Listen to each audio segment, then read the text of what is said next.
Yo, halo. Oke, di video kali ini saya akan menjelaskan beberapa, ya nggak beberapa ya sedikit saja tentang Kesultanan Banten. Para tokohnya dalam menyebarkan agama Islam, nilai-nilai apa yang dapat kita petik, dan hambatan-hambatan apa yang mereka dapat. Ya, jadi jangan skip video ini ya. Tonton sampai akhir dan jangan lupa like dan subscribe. See you. Ya, jadi Kesultanan Banten adalah sebuah kerajaan Islam yang pernah berdiri di Tatar Pasundan, Provinsi Banten, Indonesia.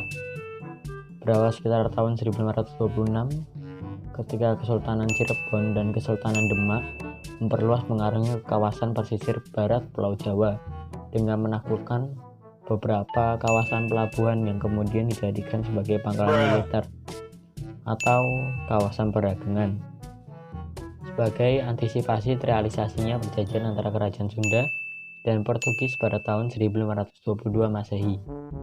Saat itu, Maulana Hasanuddin, putra Sunan Gunung Jati, berperan dalam penaklukan tersebut. Setelah penaklukan tersebut, Maulana Hasanuddin mengembangkan benteng pertahanan dinamakan Surosowan yang dibangun pada tahun 1600 Masehi yang menjadi kawasan kota pesisir yang kemudian hari menjadi pusat pemerintahan setelah Banten. Ya, jadi sekarang saya akan menjelaskan siapa saja sih yang berperan penting dalam menyebarkan agama Islam di Kesultanan Banten ini. Jadi yang pertama adalah Sultan Ageng Tirtayasa. Sultan Ageng Tirtayasa menginginkan Banten sebagai kerajaan Islam terbesar di Indonesia.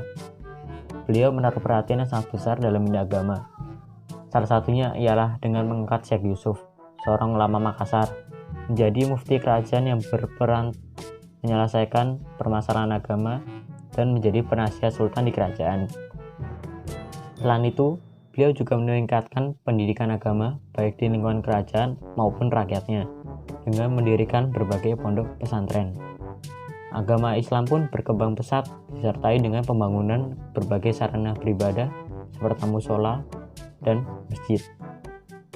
Tokoh yang kedua adalah Pangeran Gusti. Pangeran Gusti merupakan anak dari Sultan Ageng Tirtayasa. Ia ditugaskan untuk melanjutkan pekerjaan ayahnya, yaitu menyebarkan agama Islam di Kesultanan Banten ini. Maka dari itu, Pangeran Gusti atau yang lebih kenal dengan Sultan Haji dikirim ke Mekah yang bertujuan agar Pangeran Gusti dapat melihat perkembangan agama Islam di berbagai negara dan menyebarkan wawasan dan pengetahuan agama Islamnya di bumi Banten ini. Dan sekarang saya akan menjelaskan apa saja sih hambatan-hambatan yang dihadapi para tokoh dalam menyebarkan agama Islam. Sebelumnya, saya akan menjelaskan terlebih dahulu mengapa hambatan itu terjadi atau hambatan itu ada. Jadi, yang pertama adalah Sultan Ageng Tirtayasa sendiri dikaruniai dua putra, yakni Pangeran Gusti dan Pangeran Purbaya. Awal mula perebutan kekuasaan kerajaan Banten bermula setelah kepulangan Pangeran Gusti dari Mekah.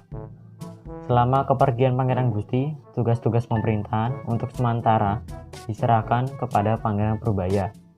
Setelah Sultan Ageng Tirtayasa, ayahnya sendiri mengundurkan diri. Setelah kepulangan Sultan Haji dari Mekah, dia melihat peranan adiknya yang lebih besar di bidang pemerintahan. Hal ini memicu pertikaian antara Sultan Haji dengan Pangeran Purbaya dan Sultan Ageng Tirtayasa.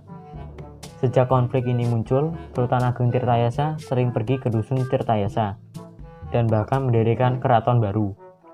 Dusun Tirtayasa sebenarnya merupakan awal mula julukan Sultan Ageng Tirtayasa tersebut.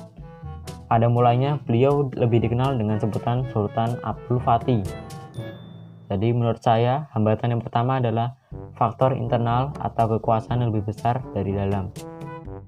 Dan hambatan yang kedua adalah faktor dari luar atau pihak ketiga yang mengadu domba. Pihak ketiga sangatlah berpengaruh, contohnya di Kesultanan Banten ini. Perang gerilya terjadi antara Sultan Ageng Tirtayasa dengan anaknya Sultan Haji dan Pangeran Gusti. Perang gerilya terjadi akibat adu domba dari Belanda. Sultan Ageng Tirtayasa tidak lantas berdiam diri. Beliau langsung menyusun kekuatan bersenjata guna mengepung Sultan Haji di Surosowan, Banten. Karena terus terdesak, akhirnya Sultan Haji meminta bantuan kepada Belanda. Dipimpin Kapiten Tak dan D. Saint Martin, Belanda juga menyerang benteng Tirtayasa dan dapat menaklukkannya meski menderita kerugian besar. Akan tetapi, sebelum Belanda memasuki benteng tersebut, Sultan Ageng Tirtayasa sempat terlebih dahulu membakar seluruh isi benteng dan lantas melarikan diri bersama Pangeran Purbaya dan mengikutnya. Walau pertahanan terakhir Sultan Ageng sudah jatuh, namun Belanda tidak otomatis dapat memadamkan perlawanan rakyat Banten. Karena kejadian itu, kerajaan Banten pun menjadi terpecah belah. Ya, selanjutnya, apa saja sih nilai-nilai yang kita dapat petik dari para tokoh tersebut? Dalam menyebarkan agama Islam, para tokoh belajar agama Islam secara mendalam terlebih dahulu, sebelum mereka menyebarkannya. Sama seperti Pangeran Gusti, ia dikirim ke Mekah untuk belajar agama Islam di sana dengan harapan akan Pangeran Gusti dapat melihat perkembangan agama Islam di berbagai negara dan menyebarkan wawasan dan pengetahuan agama Islamnya di bumi Banten. Dari situ saya dapat memetik suatu nilai, yaitu jika ingin mewujudkan mimpi dan cita-cita, belajarlah dengan tekun dan serius. Kalau perlu, harus sekolah di luar negeri, ya sekolahlah. Seperti ada pepatah, tuntutlah ilmu sampai ke negeri Cina. Ya, sekian. Jadi gitu aja videonya. Jangan lupa like dan subscribe. Terus terima kasih kalian sudah menonton. Bye bye.